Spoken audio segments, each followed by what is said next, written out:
இன்றைய வசனம். பெருமையுள்ளவர்களுக்கு தேவன் எதிர்த்து நிற்கிறார், தாழ்மையுள்ளவர்களுக்கோ கிருபை அளிக்கிறார். யாக்கோபு 4ஆம் அதிகாரம் 6ஆம் வசனம். ஒரு ஊர்ல ஒரு பெரிய அறிஞர் இருந்தாராம். அவர்கிட்ட பாடம் கத்துக்க ஒரு இளம் வீரன் போனான்.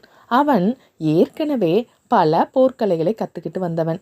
அறிஞர் முன்னாடி உட்கார்ந்திருந்த அந்த வீரன், ஐயா, எனக்கு தெரியாத வித்தையே இல்லை, ஆனா எனக்கு இன்னும் மனசுல ஒரு நிறைவே கிடைக்கல, எனக்கு புதுசா ஏதாவது கற்றுக் கொடுங்க அப்படின்னு ரொம்ப கர்வமா பேசினான். அறிஞர் அமைதியா சிரிச்சுக்கிட்டே, சரி, முதல்ல நாம டீ குடிக்கலாம் அப்படின்னு சொல்லி 2 கப்பை எடுத்து வச்சாரு. அந்த வீரன் கையில ஒரு கப்பை கொடுத்துட்டு அதுல டீயை ஊத்த ஆரம்பிச்சாரு. அந்த கப்பு நிறைஞ்சிடுச்சு. ஆனா அறிஞர் டீ ஊத்துறத நிறுத்தவே இல்லை. டீ வெளியே சிந்தி கீழே வடிஞ்சுக்கிட்டே இருந்தது.